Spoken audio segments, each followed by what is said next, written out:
Okay. Let's kind of do the adjustment thing here. I'm not liking that shadow. Let's see if that's. Not sure who the culprit is. Maybe. Well, since we're on limited time, that's probably just gonna have to be an is what it is sort of thing. But as always, I like to give everybody a few minutes to filter in. Nice to be doing a book of the month situation. Because, yeah, my schedule's been just a wee bit weird. So I'm going to bring this up in a different browser so that I can share it properly. So, yeah, very excited to be talking about another anniversary installment once some peeps start filtering in. There we go. So make sure I'm muting this other tab so I'm not going to be blasting myself with a couple second delay. But yeah, everybody, bienvenidos. Most def. Just got to share it on the socials so that the previous posts that were just the thumbnail and everything have the according information.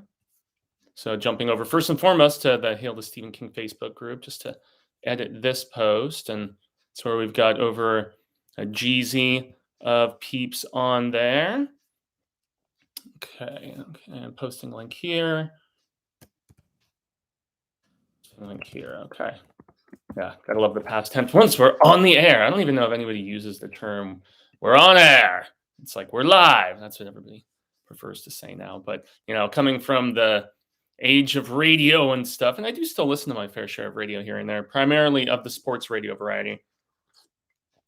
I mean, I guess everything else is like Spotify or podcasts or whatever else. So saving that there, and then jumping over to. Yeah, because you got to hit. I know social media has just become increasingly controversial lately. I feel like most notably, not to really get into personal politics or anything of that nature, but I mean, y'all know that getting musky on almost like kind of a joke ended up having to buy Twitter, and I know a lot of people are very averse to Twitter and like ditching Twitter. I was just reading the email, I guess it's like a blog that Stephen King's son does, Mr. Joe Hillstrom, and it's called it's like Under the Hatch or something like that. Or man, I'm trying to remember. I should just tell you guys what the hell it's called. I mean, this is Hail to Stephen King, and it doesn't just celebrate Sai King, but it celebrates his kid as well. And I'm sure there's people like screaming into this. Escape Hatch. Yeah, that's what it's called. Escape Hatch number 45. Joe was talking about the fact that he is more or less like completely ditched Twitter, and he's back to just doing a blog on his .com, which I think it's cool. It's what a lot of people are probably doing. I'm trying to just scroll so I can make mention of the fact that King's kid had twins with his new wife, because he also had a couple kids from his previous marriage. And he also gave an update on his book, King's Sorrow, that he is thinking might be ready for early 2024. And you're just like, early 2024? We're not even through 2022 yet. But hey, it is what it is there. But yeah, Joe kind of swore off Twitter, said that he's not messing with it anymore. And that, yeah, he's perfectly content with that. But yeah, it's I still use it, but I use it specifically for the purposes of just streamlining all of my news consumption. So, I mean, really, we're talking about on the daily, I'm on Bloody Disgusting. I'm on Daily Dead. I'm on Rumor, like some of those horror-centric sites. And then I go to some of my nerd-centric sites where they cover like more so comic book news and dramatic film and things like that. So, yeah, I'm on Collider and Coming Soon Net. And I also like Peep Out Entertainment Weekly because I used to have, I think I do still have a digital subscription with them, but I don't have them. They discontinued their physical magazine, which is kind of cray to think about that. But so just sharing this on the Twitters live now, live ahora. I gotta keep with brand, right? Talking hashtag from a Buick 8. Gotta tag Sai King. courtesy of Stephen King.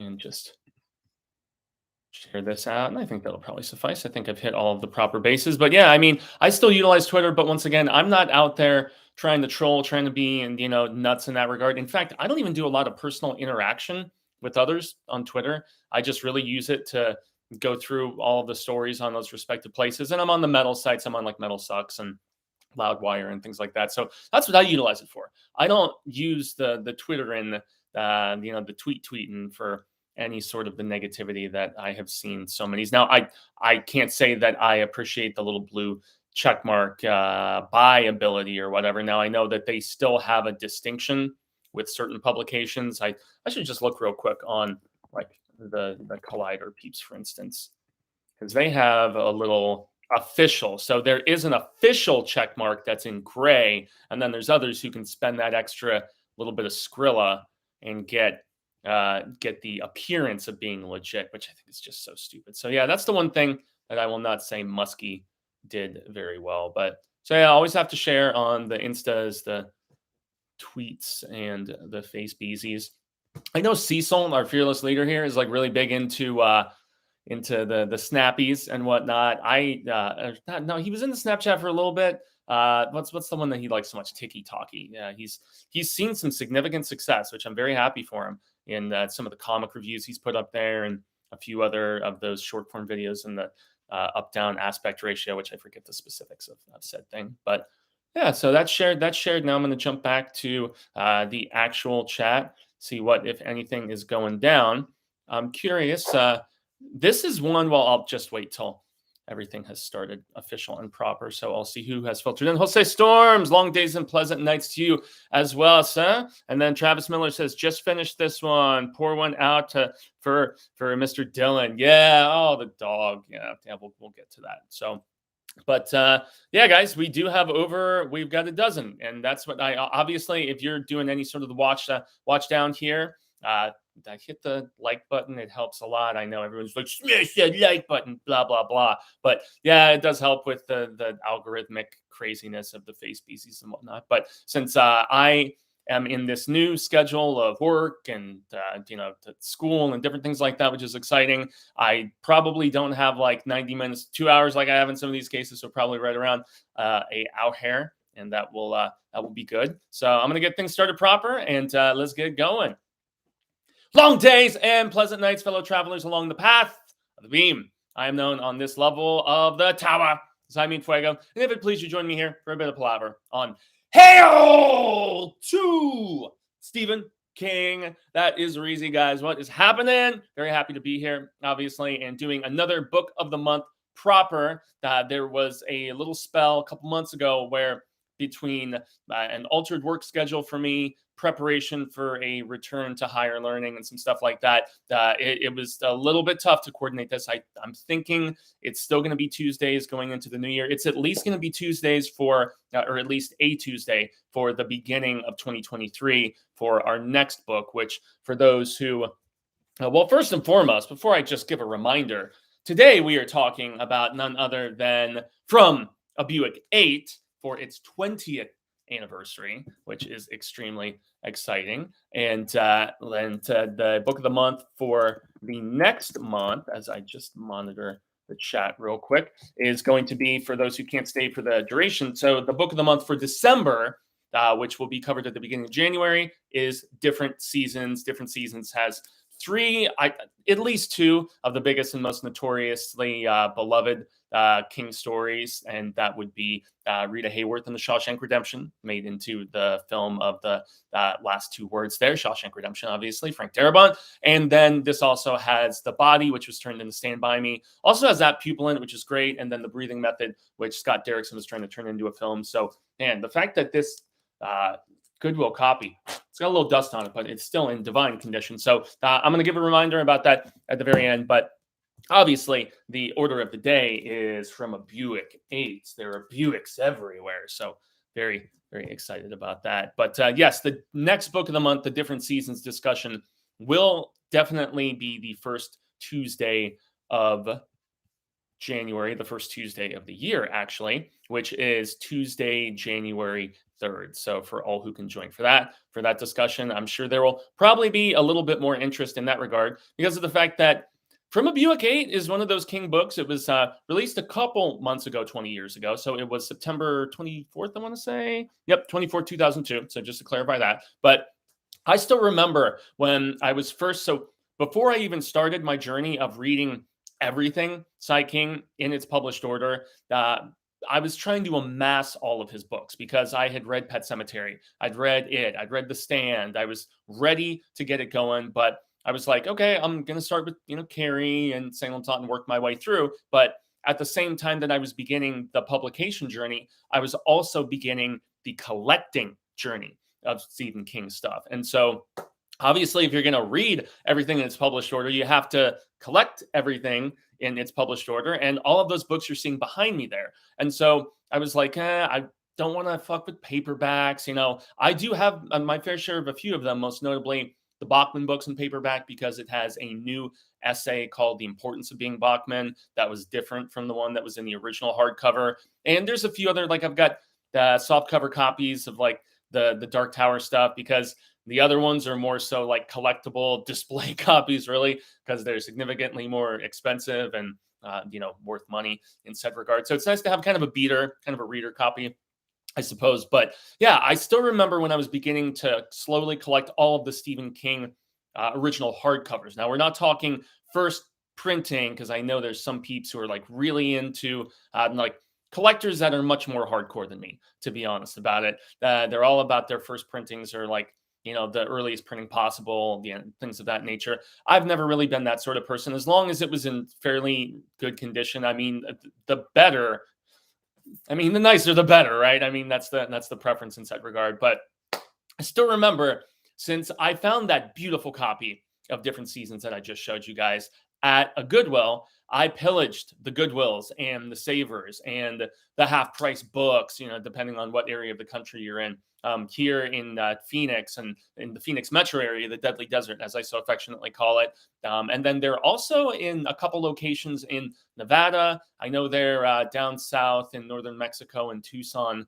And then do they have one in Prescott? I can't remember. But Zia Records, it's my favorite record store. They started out just with, tapes and vinyl and CDs and things like that. And they slowly just upped their ante to being almost more like a Tower Records over the years. So they have now, I mean, at this point, they have video games and movies, and they have that like musical instrument equipment, collectibles and stuff like that. Very similar to Bookman's, which is another kind of secondhand resale entertainment sort of go-to destination here in Arizona. So yeah, I was going to the Goodwills, the Savers, the Bookman's, the Zia Records, the half-price books, and that's where I amassed all of these. But with specifics to the Goodwills and the Savers, the thrift donation stores, like we're talking where you can, if you come down on a beautiful hardcover like this Different Seasons, or in my case, From a Buick 8, you're only paying a couple bucks. I think like between $2 and $4. I got pretty much all of my Stephen King hardcovers that were from those sort of establishments. But the point that I have very long-windedly been attempting to get at is the fact that From a Buick 8 is one of the most consistently seen by me, and I would imagine by tons of other constant readers and King collectors in those sort of places like the Goodwills.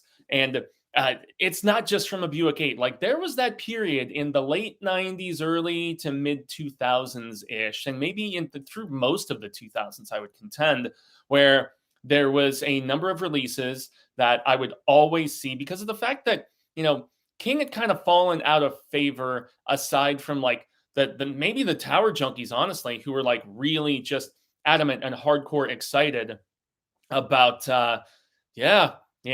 seeing that saga come to its conclusion, which, he did, 2003, 4, in succession as he did. But as far as like the casual reader, the casual King fan, somebody who would be like, oh, there's a new Stephen King book, just like they'd be like, oh, there's a new John Grisham book or whatever. King had kind of fallen out of the favor, I think, of the mainstream. And that was because of releases that I would see all the goddamn time, and this does date back into the 90s. Like I would see lots of copies of Gerald's Game, see lots of copies of Rose Madder. I would see lots of copies of Bag of Bones. I would see lots of copies of the Lisi's story. I would see lots of copies of Dreamcatcher, and I would see lots and lots of copies of From a Buick 8, which in my estimation, I think is really crummy and craptastic, because I think this book kicks ass, man. And this is actually my first time giving it a proper revisit since my initial read when I was steamrolling through all of those King things in its published order and stuff. And so, yeah, it was really interesting because I remembered aspects of this, but as shout out to Mike's book reviews, Mikey K over there. Him and I, in some of our palaver over these couple of years that him and I have been acquainted, he says to me all the time, and he says to his viewers as well, he's like, it's seriously so interesting, not just returning to King, but returning to any sort of book that you had a certain affinity for, or maybe even not an affinity, like a disparity, a dislike, whatever it may be, and just whatever the circumstances with a revisit, if they have that sort of poignancy, or if there is like a legitimate sort of justification, and whether you like it more, like it less, it's interesting to see how, as we age and as we either mature or become more jaded and cynical or sentimental or whatever it may be, whatever each person's journey is, so to speak, separate ways or whatever, any way you want it, that's the way you need it. What else? Faithfully reading. Sorry, guys, I just had to go on that stupid tangent. But in any event, whatever your journey through this existence may be, it's going to inform your perception of a piece of art differently, whether it's a book or a film or whatever it may be. You may look back at something upon a revisit that you just thought was the shiznitto bam schnip schnap schnit and be like, oh, that's not quite as great as I remembered. It hasn't aged as well as you would have thought. And this is most notably the case with a lot of things from like our youth, our childhood, so on and so forth. But yeah, I definitely, not that I disliked it previously, because I had quite the appreciation. I had even in some ways said that I preferred From a Buick 8 to Christine. I had reread Christine more recently than From a Buick 8. I think they're more neck and neck at this point. And then also you can't forget Mile 81, which is the third in the Killer Car trilogy. This one's a little bit different because this Buick, this 54 Buick, it's not a car. And it's really interesting just as the story unfolds, seeing what exactly it is. And so I had gone on record many times saying that this is one of the tower connected books. It most definitely is. It's not quite as tower connected as I remembered. And that is not a shot on this book. It's far more along the lines of revival, as far as being very dark and twisted at times, and yet also, and more importantly, very much a homage to Lovecraft in a lot of ways, especially with some of the stuff that this vehicle essentially becomes and represents and kind of links with and also orchestrates and brings about. So for that reason, it was that I had to at least admit that, okay, even something like which also deals with a low man showing up at one particular point, even like the most recent Gwendy, the final task, that is, but then again, that was like hella tower connected, and very deliberate in said regard. And I would imagine that was a lot more, Chismar and, whispering in King's ear and really trying to steer that particular spaceship of sorts. But in any event, guys, for its 20th anniversary, From a Buick 8. And so this story is fashioned in an interesting fashion. Come on, Fuego. The way that King sequences things, it's not uncommon for him to deal with two different time periods and with flashing back and flashing forth and so on and so forth. But he does utilize a device of then and now countless times within this. And that's for the sheer fact that he essentially has a very strange 54 Buick, which you guys see here on the cover. Yeah, that it shows up at this gas station in the 70s, and it has a low man, which is one of the emissaries of the Crimson King and all that is going on back over there in Discordia and whatnot. But Yeah, so this guy, he wants a fill up and he goes into this gas station and he disappears and the vehicle is left there and the vehicle is basically taken into just one of those impound bunkers of sorts that the state police in Pennsylvania specifically. That's another thing that has to be mentioned here with regards to this tale is the fact that it's not set in Maine. Interestingly enough, it's set in Western Pennsylvania, man. And so, being Western Pennsylvania, it's I would imagine maybe King, King loves to do his research about certain things and consult experts about the inner workings of this and that and so on and so forth, dependent upon the project. And greatly appreciated about that about him. And I would imagine he did consult some law enforcement, maybe not necessarily in Western Pennsylvania, but at least maybe more so in that region, a little more removed from his New England. But I do kind of feel like those more rural areas of that back east part of the country probably have a lot of similarities. So who knows? Maybe I'm getting a little too assumption-y in said regard. But so yeah, Western Pennsylvania state troopers, man. And I did all of my notes on the phone this time, which I hate doing it because of the fact that I prefer everything to be a little bit more physical, handwritten, tangible. And after this is done, because I was kind of scrambling to get back here to actually film this live, and then I was also scrambling as I was making some of my final notes about it. I didn't have time to sit down and write as often as I was going through the book, whether I was rereading, the actual physical copy, or when I was re-listening, which is what I was doing. And often when you re-listen,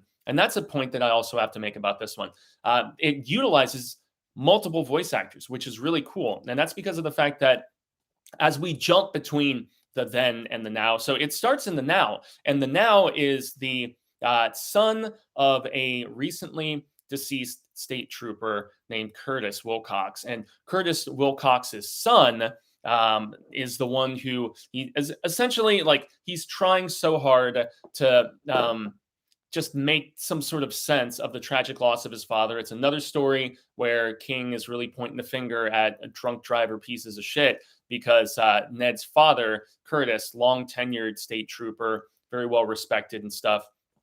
He gets essentially like smushed into a big semi that he was kind of checking out, some tires being messed up or something like that. And so you have a guy that he was long acquainted with named Ben, if I remember correctly, who not paying attention, grabbing another beer from down on the floor area, whatever, of the passenger side, not paying attention, kills Curtis dead. And like we're talking about, King goes into pretty graphic detail at one particular point about how messed up and mangled dude's body is, and so it's sad, man. And so you have this high school senior named Ned who he's going back around, the precinct where his father spent all of these years, and he's trying to like reconnect with his now, a year or so gone father, and he's just trying to like cling on to that memory because this is very much a story about grief, about loss, about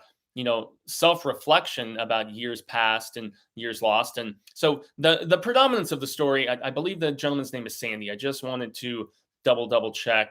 And this is where like, I wish I had yes, it is Sandy. So Sandy Dearborn, another person named Dearborn, haha, for all of you Wizard and Glass fans. But Sandy has kind of become almost like a mentor, stand-in father figure, which is another, I don't want to say trope, but it's another common theme for King because of the fact that his father, just abruptly, ran out. And so it's a theme that he explores pretty often, whether it's, Danny, Garfield or, Sawyer Kid or whatever it may be. I mean, there is like absentee father, whether by death or whether by just not being around or whatever. It's a circumstance that King has revisited countless times. And that's because even after all these years, it's obviously still very heavy on his heart. And so Ned is connecting with Sandy, a close friend of his father's, and he discovers this weird impounded vehicle, inquires about it, and then it turns into another King story where it's a story within a story sort of thing. So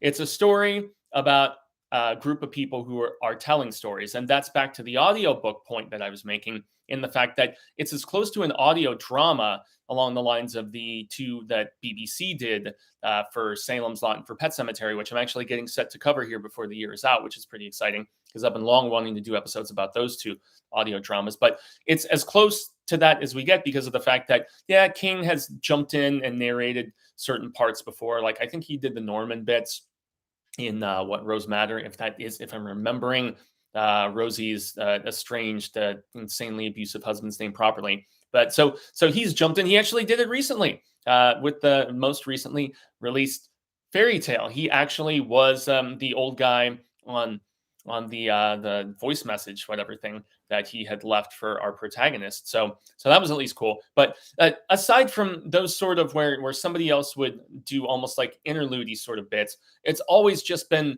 one reader, one narrator, one audio dramatist, so to speak. But since there's multiple points, especially later in this story, where there's people who they basically pass the baton amongst each other as they're getting to some of the juicy then bits about all the shit that went down with this car, or at least with this thing that is masquerading as one.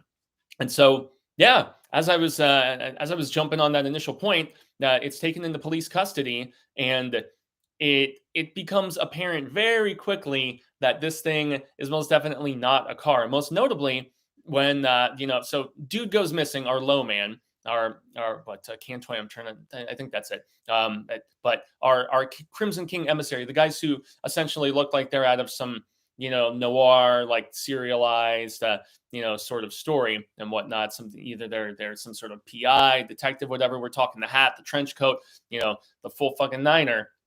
And so dude goes missing, and they have to take the vehicle in. But before they can actually, process it and get it back to where they're going to be storing it in police impound, they start looking under the hood and looking through this thing, and they're like just noticing all of the different bits. So the guys from so you've got Troop D, and they put it in Shed B, and that's just a couple bits of information that I wanted to make mention of. But so as they start going through it, they're just like, okay, there's no distributor, there's no generator, there's no alternator, and everything in there is like the equivalent, and like everything inside, like, where the driver would be, and, like passengers and everything else, there's like a missing window for this particular type of Buick. There's supposed to be 4 and 4 on each side, and there's like a 4 and a 3, and they're like, this sort of custom job would be crazy as hell to do, because you would not only have to remove said window, but then you would also have to like redo with like the metal materials or whatever. Like, it would be like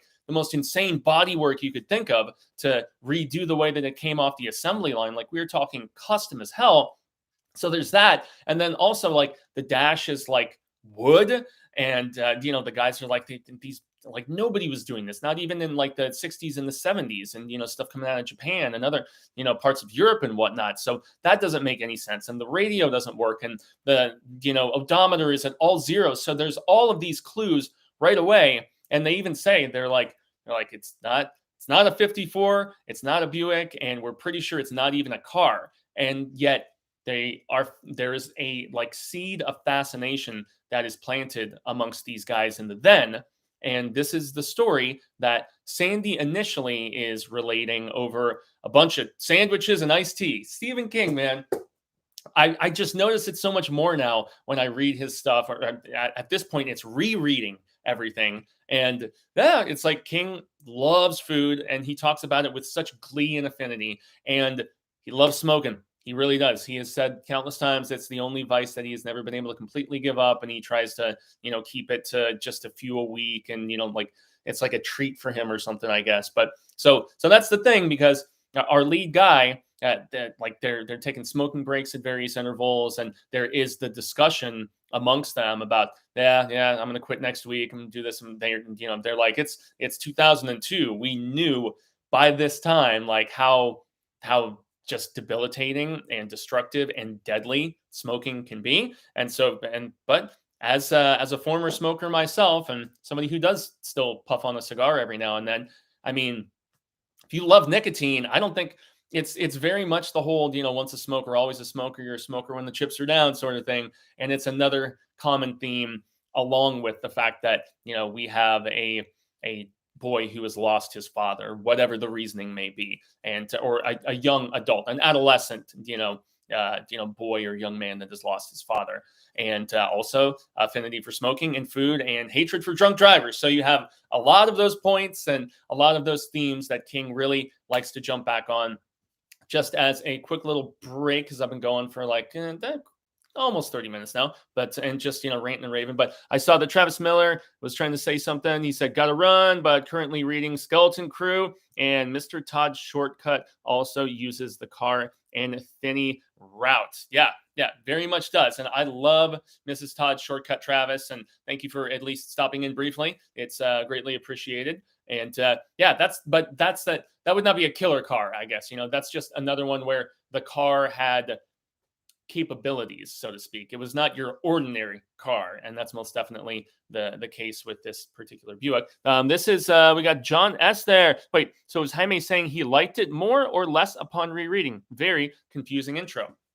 I looked at it in a different light, John. That's to clarify that it's less tower connected, obviously. So there were certain aspects of it that I had forgotten about, most notably fate of a couple of characters, most notably how Lovecraft it went. So I liked it about the same, but for different reasons, I guess. And I know that's kind of a pivot, maybe a cop out, but yeah, it's like I appreciated it equally, but for different reasons than I remembered, I guess, if that makes sense. So, but yeah, I guess it was much more Lovecraft than I remembered, because we're talking 6 or 7 years since the last time that I read it. I remembered more so the camaraderie of the peeps in this troop.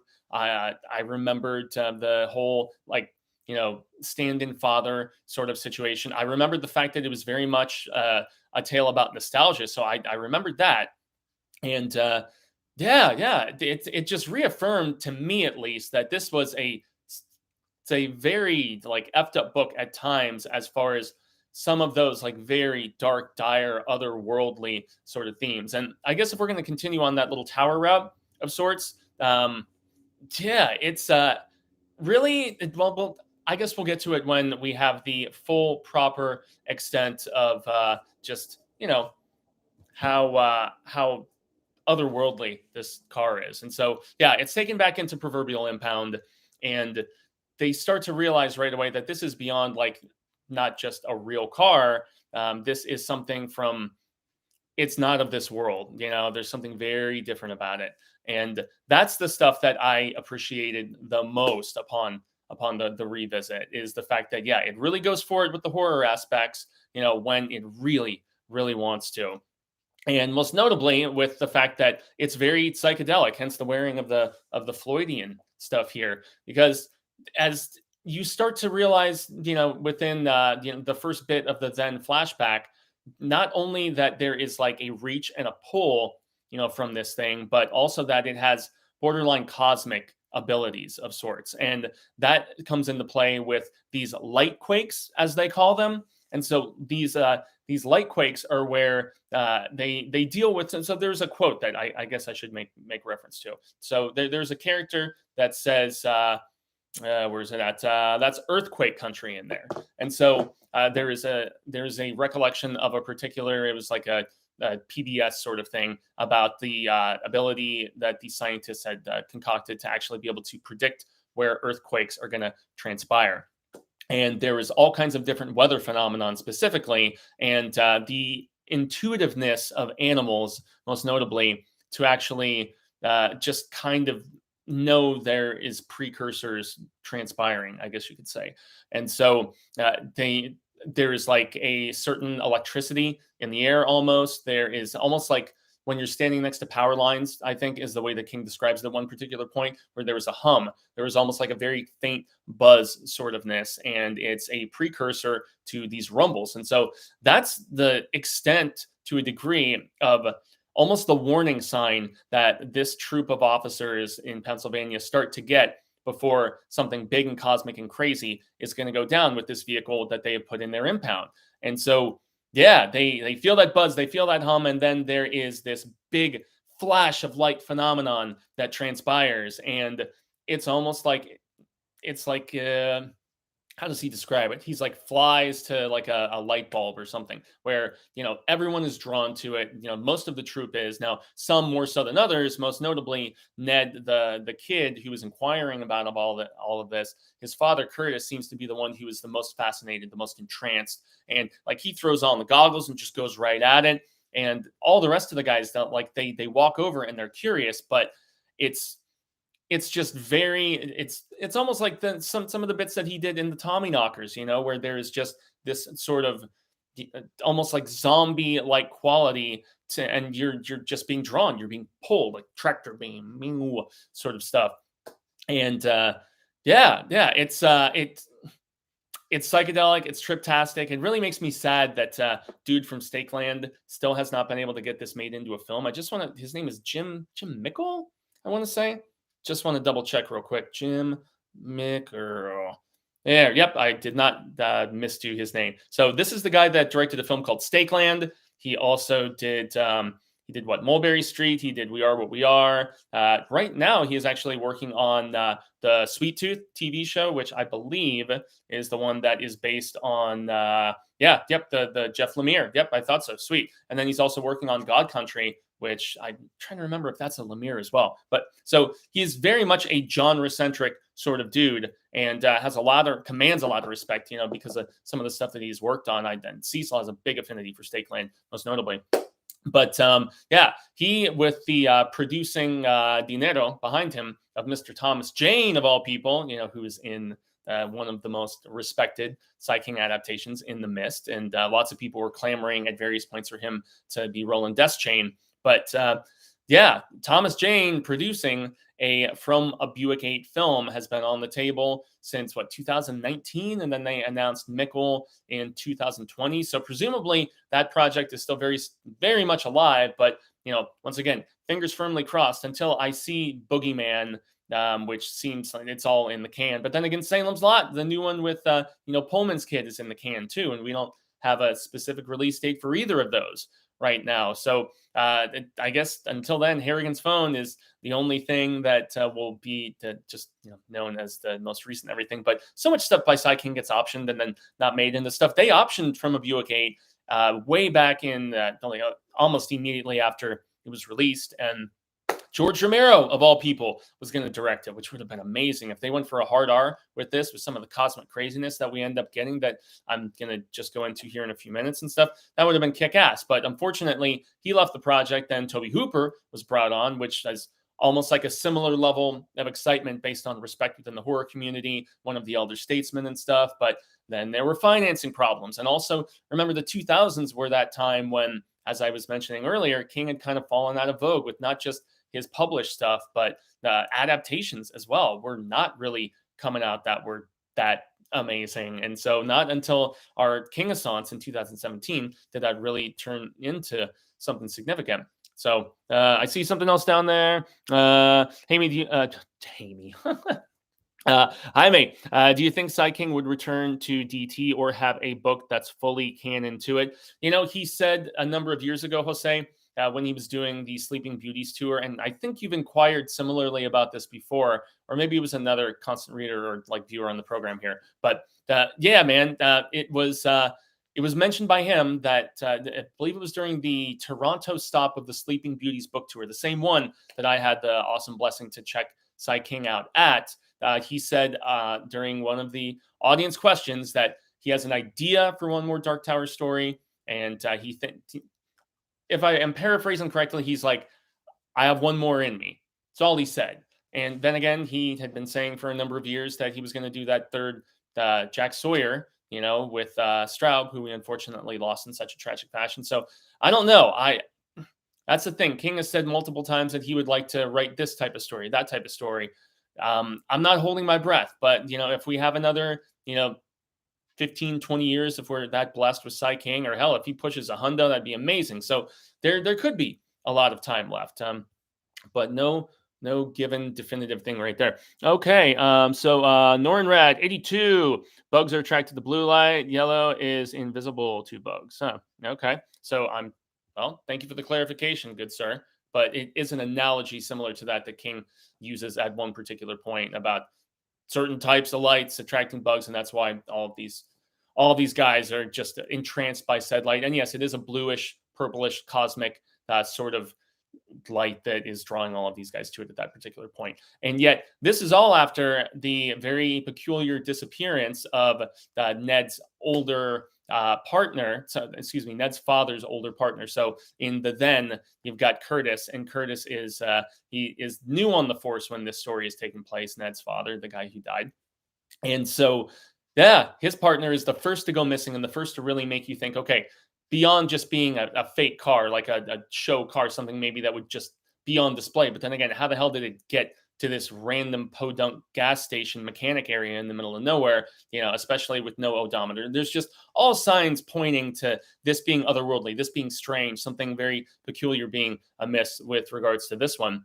And so guy goes missing. No idea what the hell happened to him. And so that's the first big indication that, okay, this isn't just very peculiar and odd and a little bit creepy, maybe. This is where the ante is up significantly to, okay, this is downright scary. Somebody has disappeared within the presence of this thing. And all of the different guys in Troop D are talking about this, and they're just speculating, obviously. And they're like, one of them just throws out the idea, yeah, I think the car ate him, man. Straight up. And that's an idea where King just goes full friggin' niner in mile 81 with, this thing eating somebody, which is great. And plus multiple people get chowed on by that particular car. Another one that they say that they're making into a movie, but who knows if we will actually, are we going to see two different Killer King car things concurrently? And they're trying to remake Christine right now too. So I'm not so sure. I feel like one of those three projects, if not, if any is going to come out at this point, probably going to be a Christine remake, much more so than, I guess, if Thomas Jane's got the money behind from a Buick 8, but I don't know. I guess only time will tell. But just back to some of these particular notes and whatnot, guys. I just most definitely enjoyed this book when it really goes for it with some of these set pieces of horror. So yeah, obviously, the mystery of the first guy disappearing, that's one thing, but it's an additional sort of situation when you have this crazy thing illuminating cosmic light and entrancing guys. And then even more so, it really just ups the ante significantly when it births its first thing, as is said. And that's where you realize that this isn't just like some cosmic conduit. This is really almost like a miniature portal of sorts, a thinny, if you will, as Travis was mentioning earlier, to something in another world, and or some other sort of crazy. As the creatures start to manifest, we're like, yeah, this is like some Todash sort of shit, and this is just some sort of awful alternate dimension that we've visited in things like Crouch End, that was most definitely done in stuff like Color Out of Space, with with Lovecraft, and which is really referenced hardcore, which I had forgotten about at the very end of the book, with a little vision of sorts that Sandy gets. And so, where the hell is it? But once it starts birthing stuff, man, most notably this crazy bat kind of creature of sorts. But that's the thing; it's so different. They're it has similarities to our world, but it's different. And it's when you're trying to describe something that's really in a lot of ways emanating just, I don't know, just manifestations of things that you want to describe something like things that you've seen before, because how else are you going to describe it without making comparisons to things that other people have seen or experiences that they have had? And the thing, it's lying down and they think it's dead, and so it's taken in the impound, but there is an autopsy scene with it later on, which is just uber gross. I saw a few other, I think there was one other thing. I hope Flanagan does DT Project, says okay. I would love to see it happen, Norn Radman. That is most definitely, he has said on record recently that it was his dream project. And I mean, who could see why not? It is it's the most epic and ambitious of anything that King did, and that's why so many of his stories tied together with it. Flanagan has said that would be his dream project. We all know that recently he did not opt to renew his deal with Netflix, and he is switching over. He's he is he's like a free agent in the streaming wars market of sorts. And so, he's taken his talents, if I'm going to quote old Labreezy, over to Amazon. And Amazon at one point had that Dark Tower series, the prequel series of sorts, that was going to deal with all the young Roland stuff, which I love so goddamn much. But they filmed that pilot, and it did not get ordered to series because they were under the impression that Wheel of Time and Rings of Power were going to perform significantly better. And so they're like, we're going to put all of our eggs in those two baskets, and we're not going to do the Dark Tower. Now, I know I've heard a lot of mixed feelings about the Rings of Power. The more casual fans have really liked it. The more hardcore fans, I think, not so much. And then I've heard derision from some, and it's really tough with projects like the Wheel of Time and Dark Tower and Lord of the Rings, because of the fact that, like, both of those properties I would estimate have much more hardcore followings than the Dark Tower. That's because Dark Tower junkies like myself, so to speak, we are like a subsect of a subsect of a subsect. So you've got your Stephen King fans. Then you've got your constant readers, those who read pretty much everything he has done. And then you've got, even at that next level of the tower, you've got the tower junkies. And so those are the people. I mean, there's a lot of tower junkies I know that they're not even as into stuff like Dolores Claiborne and, and Rose Madder and some of his 90s output, or they're not into the Bill Hodges stuff. They don't like this hard case crime sort of approach that King has like this big time affinity for currently. But they do adore, Roland and his Ka-Tet and their journey. And so, yeah, those are like Wheel of Time. There's so many goddamn books by Jordan in that. I haven't read any of them. That's like, if you are into that sort of high fantasy, once again, Mike K and Mike's book reviews, that's your destination for that. But I can see why Amazon was like, it's the Wheel of Time has such this crazy following, and obviously Lord of the Rings, those did gangbusters at the box office. They're like, Dark Tower, everybody knows the name Stephen King, but Stephen King is synonymous with stuff like Pennywise. He's synonymous with horror or with highbrow drama like, Green Mile, and I guess to a lesser degree, some say Misery is a drama. No, Misery is like a hardcore thriller, man. I mean, that borders on horror. But still, King is known for scary stuff. He's not as known for all of that, higher fantasy. And I feel like that's why, while Fairy Tale was fairly well received by both critics and fans, I feel like a lot of people, myself included, were like, kind of stay in your lane, Steve, and so maybe that's another reason why. But to circle back to Norrin's point, Norrin-Rad's point, I would love to see it happen. And maybe Flanagan, with the amount of just goodwill from his significant success with stuff like Hill House and Midnight Club. How successful was Midnight Club? That shit just got canceled after one season, and they had a whole plan for a second season. So, man, I just don't know. But Flanagan does come in with a ton of industry cred and respect, way more than Jim Mickle. Let's put it that way. And so, yeah, Amazon would not have paid him so much money to develop things with them exclusively, sign that exclusivity deal, exclusivo, if not for the fact that, yeah, he's probably got all kinds of ideas that he is hoping to use the Amazon money on, because, Prime Video is really just an icing on the cake for Amazon, because they make so much money with everything else that they do, with selling us anything you can pretty much think of under the sun, except of the more hardcore variety, probably. But I'm sure you can find some things on there. But yeah, but like shipping and all of their stuff, and the fact that they, Bezos, and they started out with this meager little book sort of enterprise, and look what they have grown into. But back to the point being, it's most definitely just icing on the cake, and their video division doesn't need to be profitable like Netflix's does, which is why Netflix has been axing stuff with the quickness in the fact that they have. So, hey, it would be amazing. And I think that in a lot of ways, Prime would, and the Amazon peeps would not, like, look at something like The Boys, and how, even though that's not quite as hardcore as Garth's comic book, they've still really allowed them to go, in my estimation, way more hard R, NC-17, close to X, whatever, with the gore and with the craziness. Not that Dark Tower necessarily needs that, but I do feel like then again, you get something like Dahmer. So I don't know. Maybe I'm just inserting foot in mouth, but I feel like a lot of the Netflix most beloved stuff is a little bit more,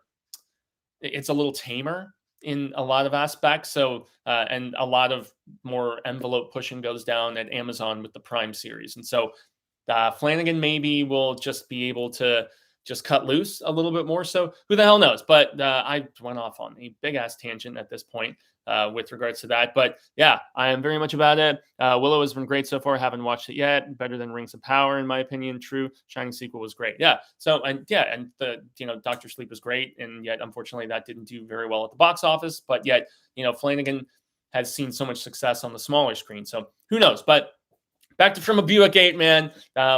I do really love when this goes into the craziness of seeing creatures. And you only really get 3 major creature bits in this, but they are incredibly compelling. Most notably, the third and final one that we get to.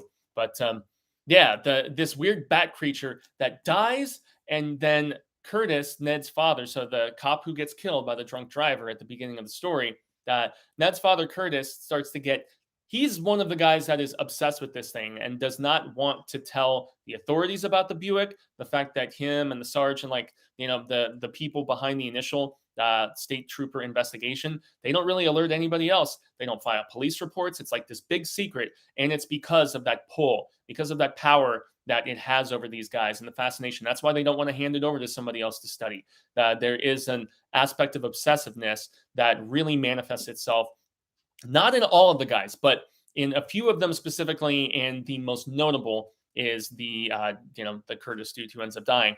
But he wants to basically examine and perform an autopsy on this weird otherworldly creature from some Todash craziness. And it's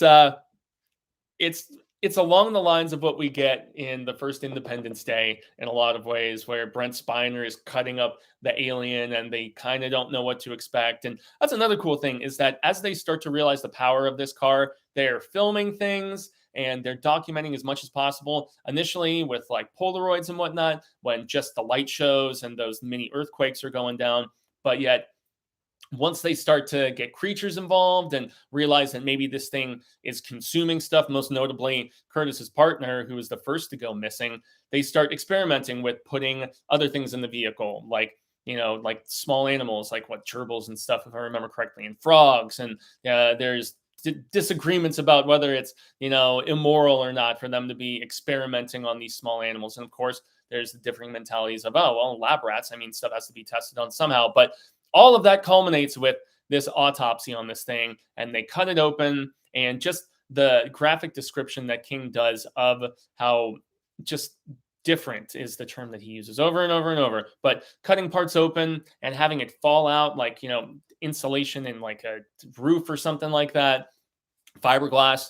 And then there's also a really gross bit where he decides to cut open the stomach abdomen sort of area, and there's a whole spill of live offspring. So this thing is dead after it was spit out by the Buick, which is obviously a portal to some other Todash dimension. And all of them are still alive, and yet nothing can really stay alive for too long once it gets into this atmosphere, this dimension, whatever the hell you want to say. And so yeah, everything, whether it's flowers at one particular point or this half fish, half almost shrimp sort of thing that falls out at one particular point later in the story, none of these things can survive for very long. But the obsessiveness that just continues to grow within Curtis is really, it's understandable to a degree. He's very true and blue when he's an officer, but then when he goes into that gleeful adolescent mode of examining this stuff, that's where he is just caution into the wind, which is really interesting in the way that Sandy specifically, in the recanting of his father's character to Ned, he gives those sort of endearments and sort of fascinations, really lays them across quite well. Now I will say that since they're sitting around eating and drinking iced tea as all of these just, back and forth flashing is going down. And that was actually upon revisit to further answer what John was asking about. One gripe that I had a little bit more so that I did not remember. And so that's where I was just I'm still really thumbs up about this book, but I'm more thumbs up about the cosmic and I'm less thumbs up about the structuring. And so it kind of it evens out to overall score based on that, because I think the pacing of this does slow, and it slows maybe in deliberate alignment with the fact that this car is around for a while. And I mean, if they discover it in the 70s and this story is taking place in 2002, they've had this thing for decades. They've had it for like 30-ish years. And it almost just becomes a fixture of their barracks and of, this precinct where they're at. And so for that reason, even though there was the occasional phenomena, the light shows and everything that I was discussing, it almost becomes like business as usual to these guys, especially because of the fact that it's not like it spits out a few of these like bat-like creatures or whatever. And the fish was where, the fish-like thing was where interest was renewed. But Sandy mentions, and as do a few others, as the baton of storytelling is passed around, they're like, yeah, we got used to it being around and we got used to the things that it would do. And, they get a temperature gauge in there because the temperature would always drop before some wacky shit was going to go down. But they all like just kind of adjusted to its presence and adjusted to it being there and got used to everything that it would do, the weirdness that it would perpetuate. And yeah, it's not until, and that's where the story also feels like it slows down. It's kind of like what happens with Fairy Tale, man, where, when Kid is stuck in like the dungeons and everything and doing the initial training aspects and whatnot, like the mid section, the second act slows significantly in this book. It really does, but it also slows in the narrative. And it's almost like it's admitted, the cops are like, yeah, we got used to being there. And, decades rolled by, and sometimes there would be like, we'll tell you about the big significant events, but most of the rest of the time we were very cautious with it so that nobody would get hurt, like Curtis's older partner that had disappeared. But they didn't lose any other guys, and they were monitoring it constantly. The obsession did not wane, but which is why they didn't want to give it to anybody. But I would imagine some of them, as it's hinted at, just kind of forgot about it because they got so used to everything, that it was a part of. Now, as people retired and came and went and stuff like that, obviously they would have to get acclimated.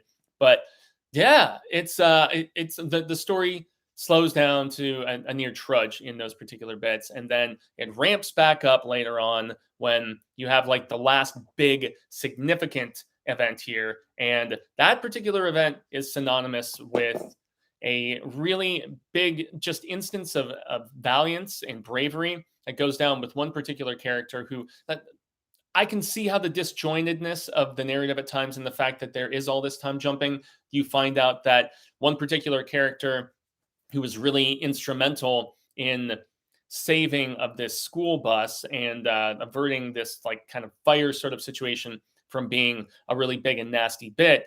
He ends up later on in the story, as far as the timeline goes, running over this old woman when he's in pursuit of somebody, perpetrator, and he kills her. And so even though he is kind of exonerated as it being accidental, and he's kind of acquitted and whatnot as it being just a pure accident, the guilt just builds and builds within him, and he refuses to drive, and then he eventually commits suicide. So you find out early in the story that he kills himself, but then it jumps to the then, and then we find out why he was respected enough to be let off the hook for something like that. So that's another thing. And then we also get some well-roundedness of the one character in particular. I want to say his name is Eddie. Just want to double check. Yeah.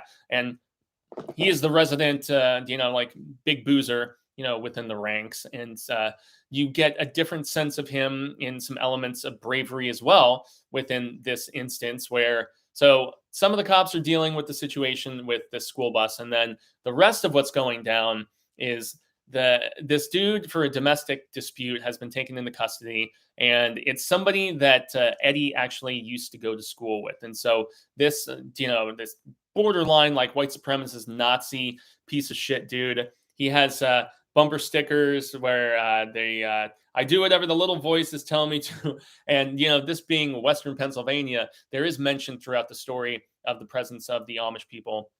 And this guy has a bumper sticker that says, "I eat Amish."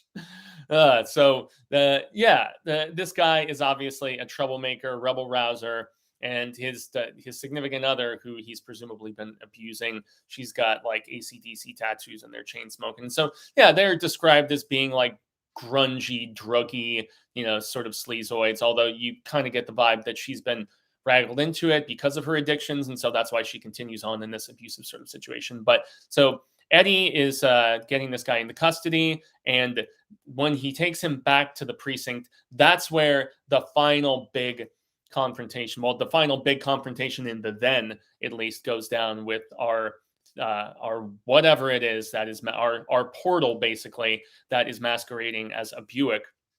And that's where you get the first humanoid of these, other interdimensional travelers. I guess the closest that you could describe to being like, humans here.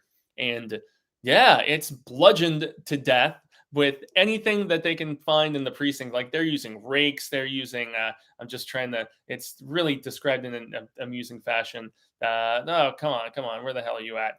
I had a list of all of these different things. They're using pickaxes and blades and postal diggers and all this different stuff. And then, of course, the house canine, which is a rescue dog named Mr. Dillon that they had brought into the fold and stuff, and very intuitive. And that was another early on thing, is that the dog was very distrustful of this vehicle, and was like sniffing it and like barking at it and just being very weird around it. And so when it spits out its first thinking being as the oh goodness, the woman who works the phones, whose name I can't recall, well, it's of ill importance.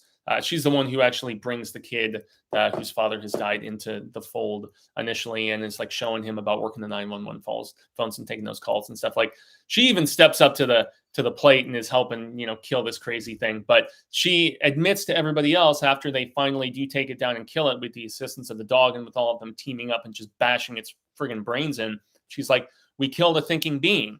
And they even see that in the trunk of this vehicle, which they kind of suspect was responsible for the taking of Curtis's partner, they find like this weird like radio-ish sort of thing in there, and they're like, yes, this was the first intelligent life that came through this thing, as opposed to just weird creatures from this Todash dimension. And so she's a little remorseful about the fact that they all teamed up to kill it. But then again, the dog dies because the dog jumped up and was biting on it and gets poisoned by this damn thing. So, I mean, that is the last in the flashback, like really big bit about this book that is intriguing and is really action centric. And I can see why budgetary constraints may hinder this a little bit, because you would need some really, like, you would not want to go the Dreamcatcher route with like, CGI shit weasel equivalent of stuff. You would really want to, with the autopsy scene specifically, you would have to spend money on some solid practical. You would probably want, you would need some, very decent CGI, most notably for those cosmic scenes of where there is that emanation of just hypnotic light and those light quakes, as they're called. And then, yeah, the design of these creatures, yeah, granted, with the mist, they did them in CGI too, but, and that's not to say that they couldn't with this, but you would need a decent budget to make these things look good. And they would probably want to make it more creature centric and have more than just a bat, a fish, and then some weird humanoid looking, like dark traveler sort of thing that's like screeching and screaming at them. And they're saying that they can hear it not going into their ears. They're like, it was starting in the center of our heads, and then it was like working its way out in this crazy sort of bit. So the telepathic aspect of the screaming, which is often related to interplanetary, interdimensional, whatever sort of travelers you want to talk about here. So I don't know, man. This is definitely, I would love to see this actually made into the film that Thomas Jane is apparently so enthusiastically trying to orchestrate. But especially as I've been talking this last hour and thinking about it, if they're concurrently trying to develop a Christine remake, Mile 81, and From a Buick 8, do I really want to see a Christine remake? No, not so much. I really like the Carpenter one quite a bit. I think it's one of those beloved King properties that I wouldn't hate a remake, because I felt like if you modernized it or changed it to some degree, like it's kind of ripe for a remake. But more so than anything, I want the unadapted Sai King stories, like From a Buick 8 like Revival, like Doomakey. Those are the ones like Rose Madder. Those are the ones that I want to see something on the screen that's not been done previously. That's what I just yearn for.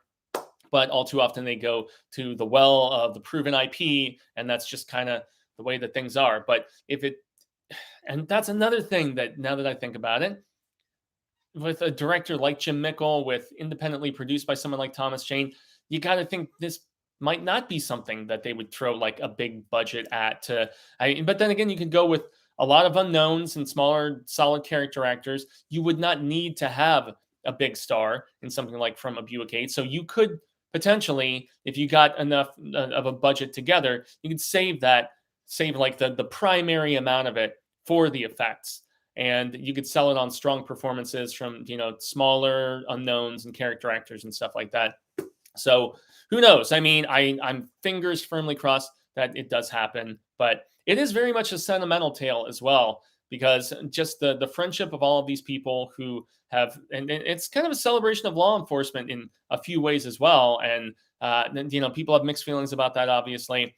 My mom was with the Phoenix the parking enforcement. So she was, I hate to use the term meter maid, but yeah, she wrote people parking tickets. So I have a little bit different of a perspective when it comes to law enforcement and stuff like that. But I'm not one of those like, let's defund police and things like that. But I'm not extreme. I definitely don't condone, any sort of corruption in power does breed corruption at times. It's like Jesus in the South Park episodes where he's just like, I don't want to touch that with a 60-foot pole, and I'm gonna rain on that. But I will at least finish by saying, at least on that topic goes, I will say that I definitely do not think that all law enforcement is evil, and that every person who has that sort of power is a bad person and will inevitably abuse it. I don't think so. And that's something that King really, rings true on here, I think, is the fact that they're all people and they make mistakes and stuff, most notably with dude and accidentally running over the older woman. But they mean well, and they do more often than not, I would say, want to help and protect and so on. But yeah, Sandy, basically our main storyteller for a lot of this, the guy who is the new chief that took over a decade or so before, after the old guy got Alzheimer's. And a lot of the dudes who were exposed to this vehicle they had weird health problems and died. A lot of the older ones, from Alzheimer's to cancer to things of that nature. So it does make you wonder if this weird,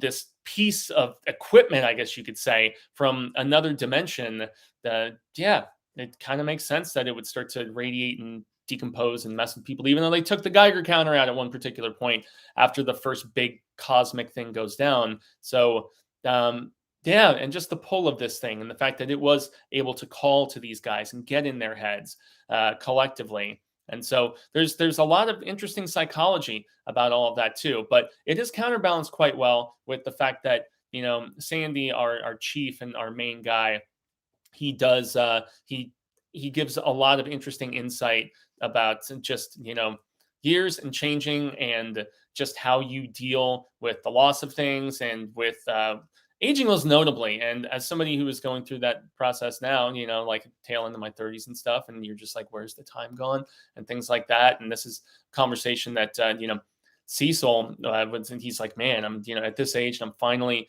getting to, make one of my dream projects with Dylan's New Nightmare. So there's all of these exciting things going on. But Sandy says near the end of the book, after our big final confrontation in the now with this thing, he's like, I still feel like I'm 25 inside. He's like, but then I look in the mirror, and I'm just like, damn, dude, you're like around 50 now, which thank goodness I'm not. But then just still, I'm very far removed from 25, so I could kind of vibe on that in a lot of ways. And so, it's a very interesting melting pot in this story of, the just championing of camaraderie amongst friends, the condemnation of a lot of things, most notably what happens in what I felt was a little bit of an unnecessary epilogue with a character who falls back on the bottle pretty hard and dies. It's the Eddie character that you see this great scene of bravery from him in the flashbacks,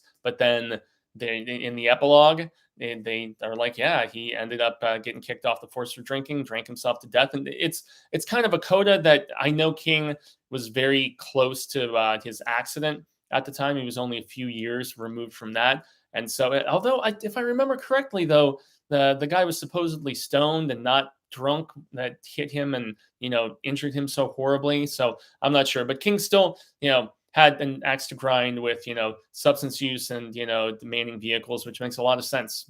But I'm not sure it was ultimately necessary, because the big epic finale of this is an attempted destruction of the vehicle by Curtis's kid, Ned, the 18-year-old, the football player kid who quit sports and is going through this, end of high school crisis because his dad is dead. So after he hears all of these stories and he's disappointed with where the outcome goes, about how it's kind of a cop-out and no third act and blah, blah, blah, he's just like, that thing destroyed my father and was somehow responsible for this drunk driver who his dad knew, which was even crazier, had known and driven to AA meetings and everything. Oh, the irony. Cause a wheel, right? But yeah, Ned gets it up his ass, presumably through the push of this thing, because the Buick did have this push over all of them to greater and lesser degrees. He gets this idea that he is going to go and try to burn the place down and to destroy the car in the process. And yet there is it's like the touch. It's almost like an intuition sort of thing that all of them, well, not all of them, but a good chunk of Troop D have, because the receptionist chick, the 911 operator, she shows back up. The Irish guy shows back up. Obviously, Sandy Chief shows back up. He's about to eat a burger and have a beer, and then he's just like, oh shit, he just knew something bad was going to go down. And that is the big, just very Lovecraftian finale, because the kid is in the vehicle and he's got gasoline, he's got a gun, and he's going to kill himself and burn the car down and destroy the barracks where it's in and everything like that. And they all rush to try to save him, and Sandy jumps in the car with him. And that's where, for a moment, they do go through into whatever dimension that the deceased partner of Curtis went to, and presumably also that asshole piece of shit white supremacist Nazi-ish dude who was taken into custody and disappeared when the humanoid thing showed up. They see everything just in purple glow and in this crazy sort of tinge, very color out of space in said regard. And, Lovecraft wrote about that sort of just tinge in this otherworldly areas long before it was adapted into, Richard Stanley's film and stuff. Great movie, by the way, if you guys haven't seen it, the one with Nick Cage, really good.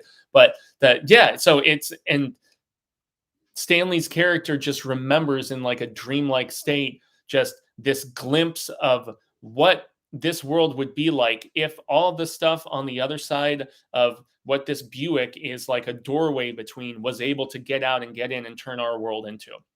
So that's where it goes full, official fully, man, official fully. And it's interesting in said regard. So it does have the duality of being this cosmic horror like shocker, but yet also at the same time, it has those other things. King balances it very well in this one, I must say. And so you see it in the thumbnail, but this is the Cemetery Dance edition of this. So this is where the first instance goes down, where they see the light and everything that's hitting it. These are great illustrations that I believe Glenn Chadbourne did, if I remember correctly. So this was the first, if I am not mistaken, King thing that Cemetery Dance did. This one was tough to track down, and goodness, it's not mentioned in the credits. I know it's somewhere in here, but I don't want to just spend all the time being like, look here, guys, look at this. Let's check out one of the other illustrations. This is one of the primes of my collection. So the aforementioned autopsy scene right here, where they're cutting this crazed creature open that was spat out of the stomach, essentially, of this thing. So yeah, I forgot, there's only just a couple of illustrations in this. There's not like a massive amount of them. Yeah, so here's the weird like fish sort of creature. So almost like crustacean-y, and if that's not even a word, with its tendrils and stuff. Where is that other? I know there's one additional illustration in here, and I know it's near the back half. Yeah, so this is where the very end, they're trying to save Ned. They're trying to save the kid whose father, Curtis, was the one who did the autopsy, whose father was obsessed with this thing, but only to a degree, in the final little bit in the book, which actually does makes the coda at least a little bit more like just ringing true and hitting home. He's like, we're supposed to watch, not to listen. So it's almost like we're guarding this thing from other people who could potentially misuse it, or whatever. It's like, I don't know. It's like, dude, he was guarding the Holy Grail, so it didn't get into the wrong hands at the end of Last Crusade or something like that. So, and he's like, we watch, but we don't listen, because of the fact that it's always calling to those, and it's trying to manipulate, and as it does with Ned at the very almost end, before our epilogue, or our little coda thing at the very end. So, yeah, man, this is a story that back to John's point, I had new issues with the pacing, but I had more of an appreciation upon revisit with when this book goes full horror. And also, it really hit the points of endearment amongst all of these guys, and just the friendship of their work environment and everything, and just the sweetness of all of their interactions. I mean, the early in the story where Ned gets accepted to Pitt, and they're like, yeah, they opened up the soda machine, and they got some little Debbies, and they all had like a little party celebrating the kid's success and whatnot, and just trying to reassure him after the loss of his dad. So I mean, it's very just kind of sentimental moments like that I mean, King balanced it very well. But I mean, this book is not even one of King's longer tomes. I think it's in the 300 range. Let's just double check here. It's 340 something. So, it's not crazy long. It's not a paperweight, so to speak. Excuse me. But, it still felt like, in its midsection, some of it could have been shaved down a little bit. But hey, personal opinion, art is subjective, as I all too often say here. So yeah, I was a big fan of this one. I was a big fan of this one. I still am a big fan of this one. I just have maybe a further appreciation for certain things, although from that objective sort of standpoint, just to summarize, I do admit that it's not perfection or anything of that nature, but I would love to see it made into something on the big or the small screen. Thomas Jane, get that shit done, dude. I'm really, really hoping that it is indeed possible. And so, yeah, unnecessary epilogue, it's for the point of the condemnation of the alcoholism through King. A few favorite quotes in this one. Almost covers a lot of territory, doesn't it? Maybe the only that does more is if. I thought there's, as you pretty much get with King all the time, there's lots of doozies as far as just very passingly insightful sort of things. This was another one that hit me. We spoil the grief-stricken, and they become used to the treatment. And that's because they're recanting this story to Ned, whose father died, and yet he almost starts to feel like this essence of privilege, and that, based on his loss, like they need to give him more and more and more information, when this has been their secret. And it's one that has kept, amongst their ranks, and really, he's kind of become a part of them, based on de facto association through his father. We kill the thinking being. I already hit that part. You have to and this is another thing that King has done so many times. I noticed it with Nick Cutter. I've noticed it with a lot of the authors that I have at least read their writings, quite a few times. This is another it's really just King saying something a different way that he says all the goddamn time. You have to arrange your thoughts, because you can only live with the lights on some of the time. It's essentially just like at the beginning of the second act of Pet Sematary, where he's talking about how much, horror can somebody really see and withstand and whatnot.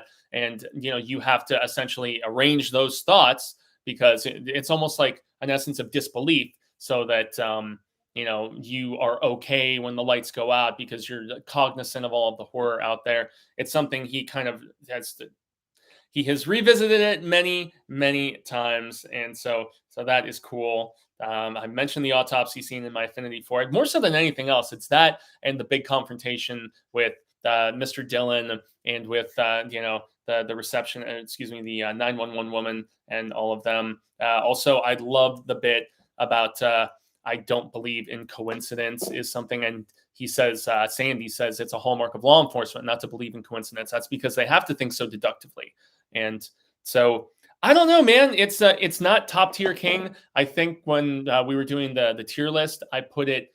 It was either A or B, and it's definitely, if anything, it's very much a B plus in my estimation. And it's unfortunate that it's one of the lesser driven, one of the lesser driven of the King stories, which is why it showed up at so many Goodwills, as I was saying early on.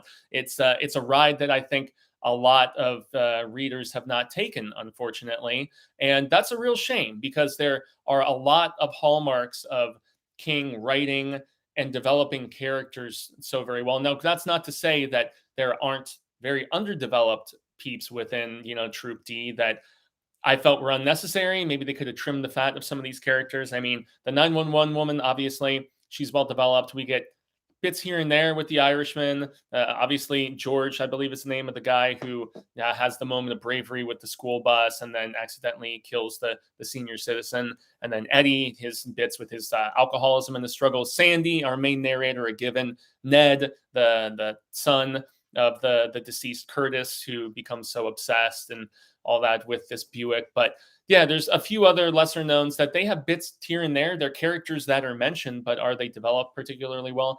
No, and that's what makes me wonder if their presence was even necessary. But as a whole, great development of our mains, and the horror really goes for it when it has the opportunity. And so if you have not read from a Buick 8 and you have put up with this for almost 90 minutes, I implore you so very much, if you haven't read it and for whatever reason you're still hanging around listening to this, first and foremost, thank you so very much. But even beyond that, I urge you very much to check this one out, whether in the printed page or the audiobook, because as I said, to double down on, it's one of the better audio dramas. And maybe it's not even an audio drama, it's an audio book, but it's as borderline audio drama as King stuff has come, because there is the occasional little musical flourish at kind of the bookends, and then you also have different voice people coming in to just do the parts for those different characters when the baton of the narrative is passed around. And I actually think that helps with some of the mechanic aspects I've seen constant readers criticize this one for, because it doesn't just jump between the then and the now, but it also jumps between different narrators depending on who is telling the part of a same beat in the story, I guess. And so those are all relatively valid criticisms, but I feel like the audiobook incarnation of this actually helps the digestion and the comprehension process of that a little bit. So yeah, that's going to be the end of the proceedings today. I've actually ended up going longer than I had hoped. I've got to get back to work here in a little bit on some things, but yeah, I'm just going to jump through these last few things. I hear there's some good artwork of all of the creatures, and that's who did it. So it's not Glenn Chadbourne. Why the hell was I thinking that? Bernie Wrightson. Yes, Bernie Wrightson did the illustrations in this. Rest peacefully, Mr. Wrightson. And there's not an abundance, though, and it's really just those few close-ups that I was showing you guys. So nonetheless, it's still a divine edition, and one that I'm very, very stoked to have in my collection. Any news on Salem's Lot? Jose asked. No, nothing, man. Donuts, believe me. When we hear something, you will immediately see me hitting social media to discuss it. And if it's more substantial, maybe it would just take precedence and take over whatever is pre-scheduled for Hail to Stephen King that particular week. Okay, I haven't read this yet, but I'm putting it on my to buy list. Sounds like a great story. Yeah, it is very Lovecrafty. When it embraces it, it really is the most. It's the most worshiping at that altar besides Crouch and which I think was even in a Lovecraft-inspired collection, if I recall correctly, and Revival. It's definitely, because King has said often that, he's not one of his bigger influences, and he's also said Poe isn't one of his bigger influences. He always says like Matheson, which I think with a lot of his stuff makes a lot of sense. So there's an illustration of the humanoid in there too. Oh, goodness. Well, if so, this is an edition I've only looked at a couple of times because of the fact that it's just like when you get these collectible bits, it's got to be obviously okay. So you called me out on it, so let's see it, because I did not even break this book out when I was doing my reread because I was just so, I don't know. When you get these, like, I have that big edition of It, and okay, here we go. Yeah, check it out. Check it out, peeps. So that is Mr. Dillon assisting in the demise of this big bastard. Thank you so very much, SK. I appreciate you calling me out on what I skimped over. Yeah, man. This is a great one. I really, really wish that more peeps would check this story out. Pacing and mechanics, just criticisms aside, I feel like there is a lot of good stuff in this story. And it's, as I said, it's one of those rides that hasn't been taken by a lot of constant readers, and especially the casual King fans. Like, if you mentioned, like, from a Buick 8 to a casual King fan, none of them would know what the hell you're talking about. It would be donuts, dude. And the only other illustration that I didn't show is, I'm assuming, where our gas station attendant is trying to track down the gas station attendant who was responsible for the death of Curtis. Cray. Yep. Cause a wheel, as I said. But yeah, where he's trying to track down the low man after he disappears and so he thought that maybe he went to go check out the stream and, something of that nature. But in any event, guys, that is the end of the proceedings for today. I went on longer than I had anticipated. Just wanted to remind once more that for this month of December, so that means that the coverage for it will be next month on the first Tuesday of the month, which is January 3rd, will be all about different seasons. The final book of the month for here in 2022. A couple other episodes of the show that are coming up here in the upcoming weeks for its 35th anniversary. Go Arnie, One Man Army. Yeah, the Running Man. Not a faithful adaptation, but on another level of the tower. Fun in and of itself.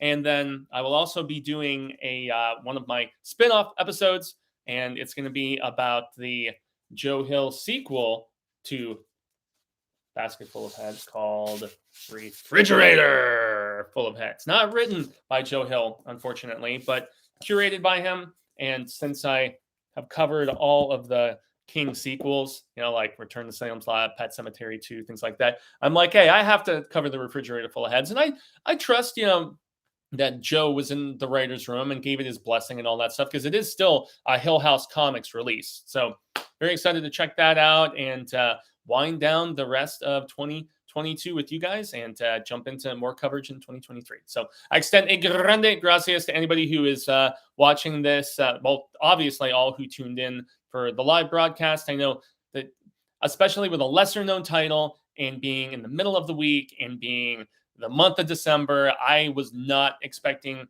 the hugest turnout, but that just makes it all the more special to me for those who did make the journey and make the time and stuff. And yes, I have been Jaime Fuego, and you can find me on all social media sectors, most notably Twitter, Instagram, Facebook, where the Hail to Stephen King group is. For the holidays, at least, I am going to have a little bit of time before the spring semester at Arizona State starts, which I'm going to be giving at least a little bit more clarification about later this week, because I did finish my first course this past weekend, which was really exciting. And getting back into the groove of all of this is going to be, it's scary, it's invigorating, it's a few different things. So yeah, guys, like, share, subscribe. You know the drill, the YouTube isms that we all have to go through. Share if you feel so inclined, and most definitely give this one a shot. So until the Wheel of Ka comes around once more, hasta luego, sin amigos, constant readers and viewers alike, say thank you. Hope we have been well met. We share more of this palaver sooner rather than later. And until that instance occurs, remember to stay scad and read Stephen King from a Buick 8, The Forgotten Ride. Check it out.